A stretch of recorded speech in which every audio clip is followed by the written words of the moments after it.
Sir good morning. I am an repeater for the SSB. ஆம், SSB பலமுறை முயன்றும் என்னால் எஸ்எஸ்பியில் பாஸ் செய்ய முடியவில்லை. என்ன செய்வது? இதற்கான விடையை தெரிந்து கொள்ள வேண்டுமெனில் நீங்கள் தயகூர்ந்து கோயம்புத்தூர் டிஃபென்ஸ் அகாடமிக்கு வருவோம். ஒரு நாளைக்கு ஒரு சார்ஜ் ஒரே வேறு 1000 ரூபாய் மட்டும்தான். I don't charge you extra 1000 rupees per day. இதில் என்ன அப்படின்னா, எந்த டெக்னிக்கில் நீங்கள் சரியான மார்க் ஸ்கோர் பண்ணல அப்படிங்கிறத கண்டுபிடிக்கிறதா வேலை. எங்கே தவறு இருக்குன்னு தெரிஞ்சதுன்னா அதை மட்டும் கரெக்ஷன் பண்ணால் நீங்கள் பாஸ் பண்ணிடலாம். எஸ்எஸ்பி பாஸ் பண்ணுறது ஒன்றும் பெருசு இல்லைங்க.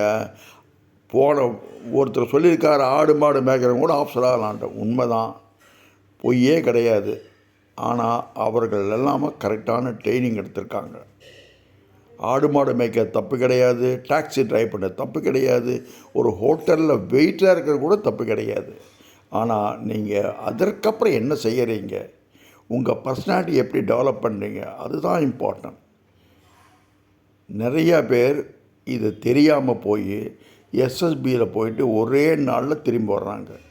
I know many candidates who go from here all the way to Jalandhar, Bhopal, Allahabad, come down just after one day.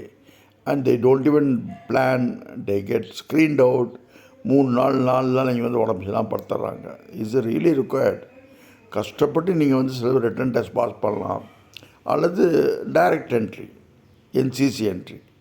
NCC என்ட்ரினா 300 பேர் போவாங்க, 30 பேர் செலக்ட் ஆவாங்க. அந்த 30 பேரில் 2-3 செலக்ட் ஆவாங்க. ஏன் இதற்காக நடக்குது?